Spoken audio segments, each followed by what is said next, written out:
है, फिर उसके 1 साल बाद रिजल्ट आता है, रिजल्ट के लिए भी छात्र आंदोलन करते हैं, रिजल्ट आने के बाद अब वो आंदोलन कर रहे हैं कि भैया नौकरी दे दो, और कहा जा रहा है ये सुनियोजित तरीके से, क्रमबद्ध तरीके से एसओपी के साथ चल रहा है।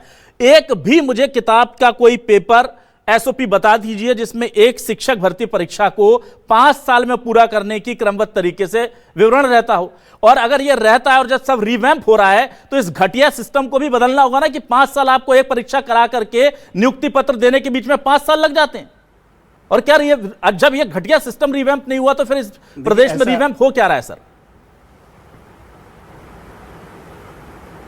बिल्कुल सही कहा विलास जी। देखिए, आपका भी जो तेवर है वो बहुत जायज़ है, और ये जो दोनों हमारे साथी हैं जो शिक्षकों के संस्थाओं के, उनकी आवाज़ में भी देखिए एंगर और एंग्विश दोनों था। वो उनमें उनकी वो क्रोधित भी थे और पीड़ा भी थी उनको, जब वो एक्सप्लेन कर रहे थे कि 11 बिटिया एक एक्सप्लेन कर रही थी कि वो 11वीं बार आ रही है, पिछले 9 महीने में 11 बार आए हैं और शायद कभी मंत्री जी से मुलाकात नहीं हुई या 1-2 बार मुलाकात हो पाई है।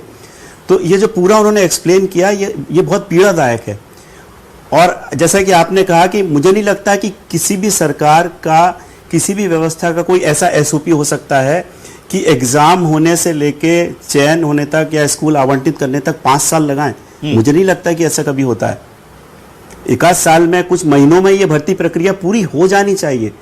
और देखिए, इस पूरे मामले में एक तो ये सबसे पहले मैं आपको धन्यवाद देना भूल गया, आप ये जो मुद्दे उठाते हैं ये मतलब ये जन सरोकार के मुद्दे हैं। इसमें देखिए शिक्षा और रोजगार दोनों मुद्दे हैं ये, और शिक्षा और छात्र और उनका भविष्य वो इन्वॉल्व है। अभी मैं देख रहा था आपके डिबेट में आने के पहले नीति आयोग का एक लेटेस्ट डेटा आया है अभी जी। उसमें लिखा है कि जो मध्य प्रदेश का जो ग्रॉस एनरोलमेंट रेशियो है वो बहुत तेजी से नीचे गया है, 103% से 76.3%। तो इस पे जो मध्य प्रदेश का जो पालक संघ है उसने भी बहुत चिंता जताई है।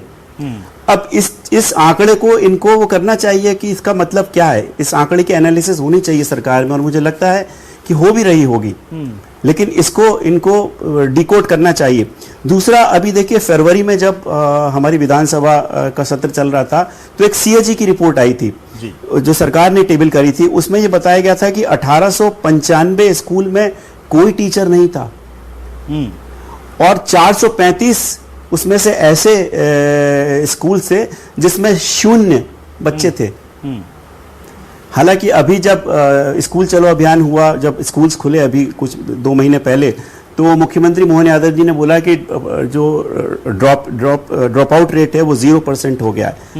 मैं तो बोलूँगा ये उनका दावा है, लेकिन इस दावे की सच्चाई भी मतलब आनी चाहिए कि अगर ये है तो बहुत अच्छी बात है, लेकिन जो उन्होंने बोला है और जो दिख रहा है उसमें काफ़ी गैप है जी। सरकारी स्कूलों में संदीपनी स्कूल्स आ रहे हैं, बहुत अच्छी बात है, स्कूल्स का अपग्रेडेशन हो रहा है, नई नई टेक्निक्स आ रही हैं, लेकिन जो ये दिख रहा है हमें कि इतने साल से शिक्षकों की भर्ती नहीं हो रही है, रोजगार से जुड़ा हुआ ये मुद्दा है, तो इसका मतलब डेफिनेटली स्कूल्स में भी कमी होगी। जब सरकार ने ये वैकेंट पोस्ट निकाली थी, जाहिर करी थी, तो इसका मतलब उनका रहा होगा ना कि जब ये भरेंगी तो स्कूल्स में बच्चों का भला होगा, लेकिन ऐसा होता दिखाई नहीं दे रहा है। तो इसको बहुत ही सिंसियरली तरीके से, ऑनेस्ट तरीके से हमारे शिक्षा विभाग को, सरकार को, शिक्षा के क्षेत्रों खासतौर से स्कूल एजुकेशन डिपार्टमेंट को, स्कूल एजुकेशन जो है उसको एक प्रायोरिटी में रखना चाहिए विलास जी, और इन सारे मुद्दों को बहुत सीरियसली रिजॉल्व करने की ज़रूरत है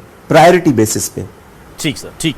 मैं जल्दी से वापस आता हूं दिनेश जी आपके पास। दिनेश जी, ये जो लगातार मांगे चल रही हैं और इसका कोई नतीजा निकल नहीं रहा, तो अब आप लोग क्या करेंगे? भाई 12 बार आ गए, 13वीं बार आ जाइए, 14, 15, 18, 20 बार आ जाइए। वो जिस सिस्टम को जिस गति से चलना है वो वैसे ही चलेगा। उन्होंने तय कर रखा उनको कब क्या करना है, और इस बात पर वाणी जी ने भी बिल्कुल बता दिया कि सब एसओपी के अनुसार चल रहा है। उनको पता है एक एक क्लर्क को से लेकर के अधिकारी तक को कि कब क्या करना है। तो आप सर पटकते रहिए, तो आप क्यों परेशान हो रहे हैं? आप जाकर के एसओपी मांग लीजिए कि कितनी तारीख को इसके जरिए 2028 में, 32 में, शायद 47 में नौकरी मिलेगी आपको। क्यों परेशान हो रहे हैं? मोदी जी बोल चुके हैं पेट्रोल बचाइए, आप लोग इकट्ठे होकर इधर उधर से गांव से भर भर के आ जाते हैं सब लोग। पेट्रोल भी जाया हो रहा है, देश को आर्थिक नुकसान हो रहा है, देश को पेट्रोल खरीदने के लिए हमारा खजाना खाली करना पड़ रहा है, तो आप सब ये कर क्यों रहे हैं? आप सरकार से सीधे मांग लीजिए एसओपी और पूछ लीजिए कब नियुक्ति मिलेगी, कब पद बढ़ेंगे। जी सर, मैं माननीय दीदी जी को बस इतना ही बोलना चाहता हूं। उन्होंने जैसे कहा कि हम वोट बैंक नहीं है, मैं एक्चुअली कहना यह चाह रहा था कि अगर आप पिछले सर 1 साल का या 2 साल का डेटा उठा के देख लीजिए, माननीय मंत्री जी के जो मुख्यमंत्री जी के जो कार्यक्रम हुए हैं वो किसके लिए हुए हैं? अगर मुझे बता दीजिए कि 4-5 रोजगार मेले लग गए, या किसी शिक्षकों के लिए या किसी पढ़े लिखे युवाओं के लिए रोजगार के लिए कुछ कार्यक्रम हुए? आप खुद सर रोज देखते होंगे हमेशा। मैं ये नहीं बोल रहा हूं कि महिलाओं का सम्मान मत करो, महिलाओं को पैसे दीजिए, मुझे कोई दिक्कत नहीं है। किसानों के लिए खूब पैसा दीजिए, उनकी सम्मान निधि डालिए, कोई दिक्कत नहीं है, सबका ध्यान रखना है। मेरा कहना मत दीदी जी ये था आपसे कि हमारे ऊपर भी ध्यान दीजिए कि हम भी आए हैं आपके लिए, तो हमारे ऊपर भी, बच्चों के ऊपर भी कुछ भला कर दीजिए, जो पढ़ने वाले बच्चे हैं उनके लिए भी कुछ कर दीजिए, बस ये मानना है मेरा। मैं ये नहीं कह रहा हूं कि हम तुम्हारा वोट बैंक नहीं है, फिर वोट बैंक की राजनीति, ये वर्ड तो हमारे मन में आते ही नहीं कभी। हम राजनीति तो करते नहीं, हम लोग तो बच्चे हैं, हम लोग पढ़ने लिखने वाले बच्चे हैं। हमारा केवल इतना सा उद्देश्य रहता है कि आप सब पर ध्यान दीजिए, अच्छा और ध्यान दीजिए। मैं तो बोलता हूं लाडली बहना 3,000 रुपए कर दीजिए कल से, अगले महीने से, लेकिन कम से कम हमारे बच्चे जो पढ़ रहे हैं, जिनको नौकरी चाहिए, उनका वेतन देने के लिए भी थोड़ा सा बजट बनाइए। शिक्षा बजट को बढ़ाने की उम्मीद करता हूं मैं आपसे। मैं हाथ जोड़ के रिक्वेस्ट आपके सबके सामने कर रहा हूं कि शिक्षा बजट को बढ़ाकर शिक्षकों को नियुक्ति दीजिए, उनको भी थोड़ा सा। तो देखो बच्चा कोई भी स्कीम हो मैडम, क्या होता है कि अगर कोई नौकरी ले लेता है ना, तो उसकी 7 पुश्तें सुधर जाती है। अगर मान लो किसी ने किसी परिवार से एक बच्चे की नौकरी लग गई ना, तो उसके 5 लोग खाते हैं घर में। मतलब कि अपने को जरूरत नहीं कोई स्कीम चलाने की, अगर हम पढ़े लिखे पे ध्यान देंगे। जी मैम, वाणी जी कुछ कह रही हैं। हाँ वाणी जी बोलिए। आप आश्वस्त रहिए, ये सरकार जनहितैषी सरकार है, जन भावनाओं के लिए काम करती है, और आप जैसे युवा जो इस प्रदेश का भविष्य है, उसके भविष्य सुनिश्चित करने के लिए जो सरकार है मोहन यादव के नेतृत्व में, वो हर संभव निर्णय, हर संभव प्रयास और वो कार्य आपकी उन्नति और प्रगति के लिए जरूर कर रही है। और ये जो नियुक्तियां भी करनी है, ये भी जो एक क्रम है, जो एक व्यवस्था है, उसके अनुकूल हो रही है, जिससे कि पारदर्शिता हो, इनमें कोई परेशानी ना आए। डॉक्यूमेंट वेरिफिकेशन आप जानते हैं, काउंसलिंग है, डॉक्यूमेंट वेरिफिकेशन है, आधार वेरिफिकेशन है, सब पता है, ऐसे मुद्दे होते हैं, ये सब हो रहे हैं। और आप लोग दिनेश जी, मुझे आपसे रिक्वेस्ट है, दिनेश जी छोटी सी रिक्वेस्ट है। आप दिनेश जी मुझे मेरी पूरी बात सुन लीजिए पहले। बोलिए। दिनेश जी, आप युवा हमारे इस मध्य प्रदेश की धड़कन है। आपके लिए मध्य प्रदेश की सरकार मोहन यादव के नेतृत्व में सुनिश्चित कर रही है, समर्पित है, प्रतिबद्ध है कि आपका भविष्य सुनहरा करें, आपका भविष्य हम सुदृढ़ करें, आपका भविष्य हम सिक्योर करें। इसमें आश्वस्त रहिए कि मोहन यादव जी के नजर में सम्मान करता हूं कि आप ऐसा बोल रहे हैं, तो कम से कम हमको मिले तो सही, यहाँ पे आते हैं तो थोड़ा सा आश्वासन मिले। कोई फिर आपने मंत्री जी से मिलने की बात कर दी दिनेश जी, आप लोग भूल जाते हैं आप किससे मिलने की बात कर रहे हैं। मंत्री जी से मिलने की बात, फिर बच्चों जैसी जिद करते हैं आप लोग। मंत्री जी हैं वो, आप लोगों से मिलेंगे? प्रदेश से आए हुए इतने सारे युवाओं से कैसी बात कर रहे हैं आप? ऐसी जायज डिमांड कीजिए। चलिए मैं सुरेंद्र पाठक जी के पास आता हूं। सुरेंद्र पाठक जी, आप भी कोई नाजायज बात मत कीजिएगा, क्योंकि बहुत गंभीरता से आप लोगों के भविष्य को सुधारने का काम चल रहा है। अब आप बताइए, आपकी इच्छा क्या है भाई? क्या चाहते हैं आप जो सरकार कर पाए? ऐसी बात बताइएगा। आप मंत्री जी का समय मत मांगिएगा, कोई लिखित आश्वासन मत मांगिएगा, ये नहीं कर सकते। बस आप पर विचार चल रहा है बहुत संजीदगी से, गंभीरता से, संवेदनशीलता से। बड़ी बहन ने कहा है जी, हमारी बड़ी बहन ने कहा है कि हम लोग युवा देश मध्य प्रदेश की धड़कन है। हमें नहीं बनना मध्य प्रदेश की धड़कन, हमें रोजगार चाहिए। हमारा मध्य प्रदेश खुद हृदय प्रदेश है, हमारा मध्य प्रदेश खुद सोया स्टेट है, हमारा मध्य प्रदेश खुद टाइगर स्टेट है। हमें मध्य प्रदेश के युवाओं को रोजगार चाहिए। कब तक आप युवाओं की और सरकारों की बैसाखी बनकर रहेंगे आप लोग? कब तक युवाओं की जो है सपनों से छला जाएगा? हमें तुम्हारी बैसाखी नहीं चाहिए। अगर तुम्हारा भाई अगर बेरोजगार है तो इस भाई की आवाज को समझो, इसके दर्द को कब समझोगी मेरी प्यारी बड़ी बहन, मेरे प्यारे बड़े भाई? हमें तुम्हारी वो बैसाखी नहीं चाहिए सरकार की किसी भी। हमें रोजगार चाहिए। हम एग्जाम दम से निकालते हैं, हम मेरिट में आने की दम रखते हैं, हमें किसी चीज की जरूरत नहीं है। हमें मध्य प्रदेश की धड़कन नहीं बनना है। हमने 29 की 29 सीटें दी। अगर हमें बीजेपी से प्यार नहीं होता ना, तो हम 29 की 29 सीटें नहीं लाते हमारे मध्य प्रदेश के। आज मध्य प्रदेश के मुख्यमंत्री जी जहां जाते जोरदार अभिनंदन करते हैं। आप 2 मिनट बगैर मोदी जी के धन्यवाद, बगैर मोहन माननीय मुख्यमंत्री यादव जी के धन्यवाद के बिना बोल नहीं सकते ना। ठीक है सुरेंद्र जी, ठीक है, हमें तुम्हारे बिल्कुल ठीक है, ठीक है धड़कन नहीं ना। बनना डॉक्टर वाणी जी वो ये कह रहे हैं कि हमें रोजगार आज चाहिए हम इनसे ना। ठीक है सुरेंद्र जी, हो गया। डॉक्टर वाणी जी वो कह रहे हैं हमें आश्वासन नहीं, हमें आप रोजगार दीजिए, और रोजगार देने के लिए आप जो लंबी प्रोसेस बता रहे हैं मैडम, ऑलरेडी बहुत लंबी प्रोसेस हो गई है। इससे अच्छा मैं आपसे कह रहा हूं ना, आप उनको एक डेट दे दीजिए, 2 साल बाद की दे दीजिए, पर उनको पता तो हो कि हाँ इस तारीख को हमारी मांग पूरी होगी। आप लीजिए 2 साल, आप ये कैलकुलेट कर लीजिए कि पूरे वेरिफिकेशन में, आधार में, इसमें उसमें कितना टाइम लगेगा। आप एक डेट फिक्स कर दीजिए कि इस डेट के पहले पहले आपको लेटर मिल जाएंगे, इस डेट के पहले पहले इतने पदों पर वैकेंसी निकल जाएगी। वो चीजें नहीं हो पा रही ना मैम, समझिए। अगर किसी आदमी को दूर से एक छोटी सी रोशनी भी दिखती है, उसके सहारे वो जिंदगी काट लेता है, पर अंधेरी नगरी में आदमी तो हाथ पैर मारेगा ना। ये तो आएंगे ना सड़क पर, इन्हें पता ही नहीं इनके भविष्य में क्या होने जा रहा है। अभिलाष जी, बहुत विनम्रता से मैं आपसे बोलना चाहूंगी, क्योंकि जिस तरीके से आपने ये तर्क रखा है बहुत संवेदनशील मुद्दा है, और हम इनके भविष्य के बारे में बात कर रहे हैं, जिस भविष्य की चिंता हमारी सरकार भी कर रही है, और उसे भी मुझे लगता है इस मसले का भी निदान बहुत जल्द इन बच्चों को मिलेगा। इनके भविष्य के साथ रत्ती भर भी खिलवाड़ नहीं होगा। इनके भविष्य जो अनमोल धरोहर है इस प्रदेश की, उसके ऊपर सुनिश्चित कार्रवाई होते हुए इनकी जो भर्ती प्रक्रिया है वो भी जल्द पूर्ण होगी। डॉक्टर वाणी जी, अगर इन लोगों ने 11-12 बार प्रदर्शन किया है भोपाल आकर, तो यकीन दिलाऊं कम से कम इसमें से 7 से 8 या 9 बार मैंने उस पर डिबेट किया है, और उस 9 बार में आप यकीन कीजिए कि कम से कम 9 बार ही बीजेपी के अलग अलग प्रवक्ताओं ने कहा कि बहुत जल्द इनकी मांग पूरी होगी, और फिर एक प्रदर्शन होता है, फिर ये होता है। देखिए ये जो बहुत जल्द है ना, ये बहुत जल्द 2 महीने भी हो सकता है, 2 साल भी हो सकता है, और 2 दशक भी हो सकता है। हमारा यह कहना है कि जब आपने इतना लंबा समय ले लिया है, तो कम से कम इन्हें एक तारीख तो बता दो ना, कि भाई आप बता दीजिए 3 साल बाद की तारीख। ये तसल्ली कर लेंगे कि 3 साल बाद मिल जाएगी भाई, 3 साल का ही टेंशन है, 3 साल दोस्तों से उधार लेकर के इधर से उधर से कुछ करके निकाल लो जीवन, 3 साल बाद हमारे भी अच्छे दिन आएंगे। कुछ तो बताना चाहिए ना मैडम। आप तो छोड़िए, जो सेलेक्टेड लोग हैं बेचारे, उनको नहीं बता पा रहे हो आप लोग कि कब नौकरी देंगे आप। मुझे तो बहुत तरस आता है हमारे सिस्टम पर। या तो फिर यह हालत है कि जो नौकरी देने वाले लोग हैं वो भी, वहां पर भी नौकरी नहीं दी आपने लोगों को। जो आप कह रही हैं बार बार, आपकी वेदना भी समझता हूं, ये बात सही है कि आधार वेरिफिकेशन करना, ये करना, तो वहां भी बाबू लोगों की नियुक्ति नहीं हुई है ना, तो वहां कम से कम वहां नौकरी दे दीजिए, तो वो नौकरी देने वालों की व्यवस्था ठीक ढंग से कर लें। कौन सा डिपार्टमेंट है? आप एक डिपार्टमेंट बताइए वाणी जी, जहां पर पदों की संख्या जितनी चाहिए उतनी पूरी भरी हो, एक डिपार्टमेंट बता दीजिए। तो जब आपको पता है सच्चाई ये है, हमारी सड़कों पर लौटते युवा दिख रहे हैं, तो आंखें बंद करने से सच्चाई थोड़ी छिप जाएगी। पर इनको टाइम तो देना पड़ेगा मैडम। कब तक ये लोग अंधेरे में हाथ पैर मारेंगे?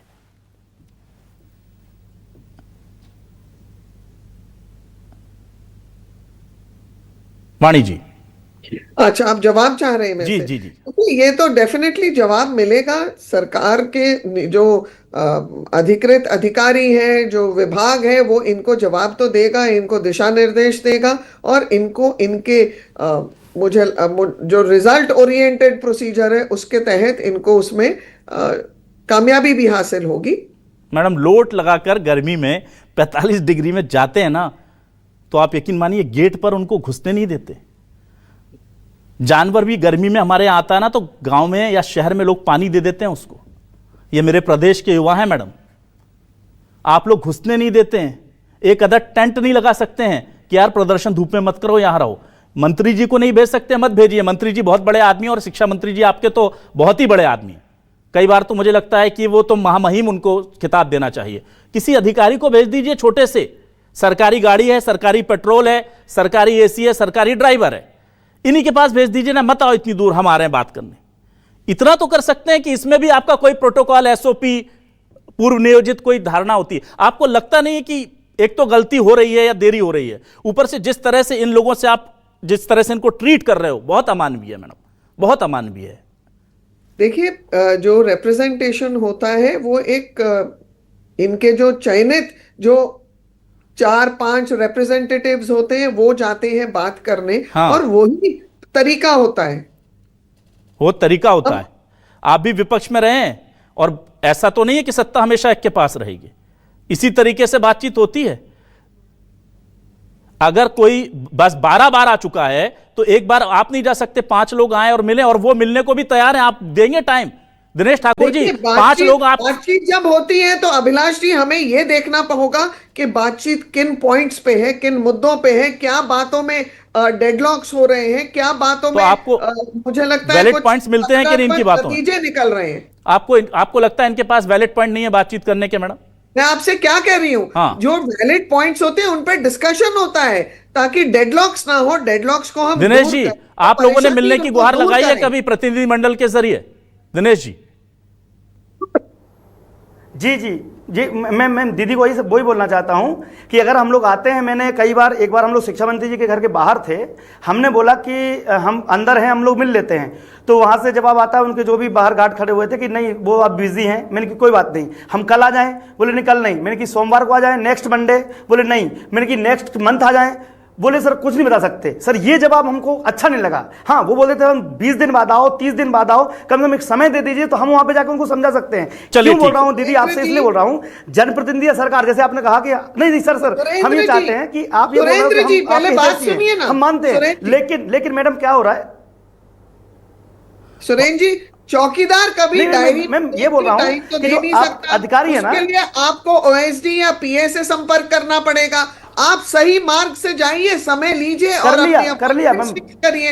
एक काम कीजिए ना, ओएसडी से भी लिया, पीए से भी लिया, सुरेंद्र जी और कंटिन्यू लिया मैम। दिनेश जी, तो आप OSD लोग के दोनों नंबर है मैम आप मेरे लोग वहाँ पे। मिलने के लिए एक आवेदन बना जी। करके तमाम जो ड्यू प्रोसीजर है, हालांकि आपने की होगी, जब 12 आप भोपाल आ सकते हैं तो ये तो आपने किया होगा, पर वो भी कर दीजिए। और वाणी जी हमारी बहुत संवेदनशील प्रवक्ता है, इनके जरिए भी कोशिश कीजिए कि शायद मंत्री जी तक वो लेटर पहुंच जाए और वो आपको वक्त दे दे। मैं जल्दी से बाइंड अप करने के लिए देशदीप सक्सेना जी के पास आता हूं। उनसे बात हुई है, ऐसा नहीं कि हमने ना ठीक है, एक बार और कोशिश करके देखते हैं। कि मालूम मैं उनकी बातों को भी बोल देता हूं मैम। सर 30 सेकंड बस चाहिए मुझे। वाणी जी ने जैसे कहा, दीदी ने कहा कि आप संवेदनशील है, हम मानते हैं आप लोग हो गए, लेकिन जो अधिकारी है ना मैडम, वो अधिकारी आप तक जानकारी नहीं पहुंचा रहे हैं। वो क्या बोलते हैं 400 पद खाली हैं, हम पद गए, बोले खाली ही नहीं है, जबकि 8000 पदों पे भर्ती नेक्स्ट मंथ निकल रही है, 8000 पदों पे, तो हमको बोल देते कि जीरो हैं। तो अब आपने ये और बोल दिया अधिकारियों के लिए, अब अच्छा वाला मिलवा रहे थे, अगर मिलवा भी रहे होते तो हम नहीं मिलवाएंगे आपको दिनेश जी।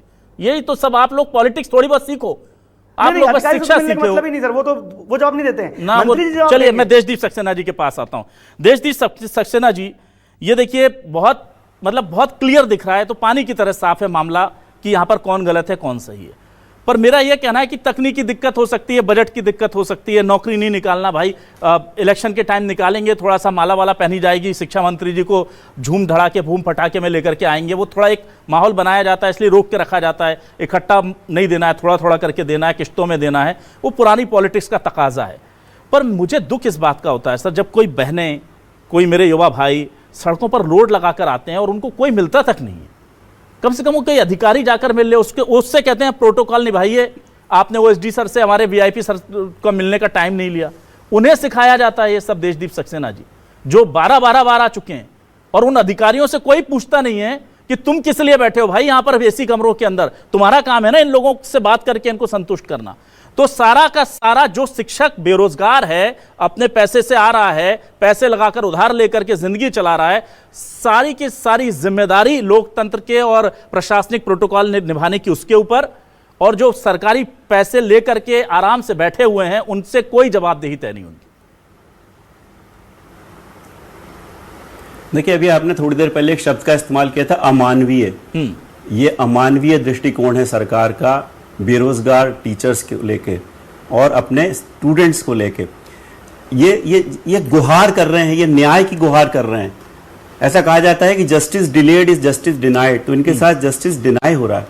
और मैं तो एक मोटी बात बोलता हूं कि सबको मालूम है कि क्या चाहते हैं ये जिनका चयन हो गया है वो नौकरी चाहते हैं, ज्वाइनिंग चाहते हैं, जो 5 साल से प्रक्रिया चल रही है उसको पूरा होना चाहते हैं, तो जरूरत ही नहीं है मिलने की। आपके जरिए, सुबह अखबारों के जरिए, इनके जो सोर्सेस हैं उसके जरिए इतनी भीड़ इकट्ठा हुई है, लौट रहे हैं लोग 45 डिग्री में, चिलचिलाती धूप में, चिपचिपी धूप में, तो उन तक तो सारी इंफॉर्मेशन है। ऐसा थोड़ी कि जब ये पर्सनली जाके मिलेंगे तभी मालूम पड़ेगा उनको कि आप क्या चाहते हैं, क्या मतलब कोई नई चीज थोड़ी बताएंगे ये।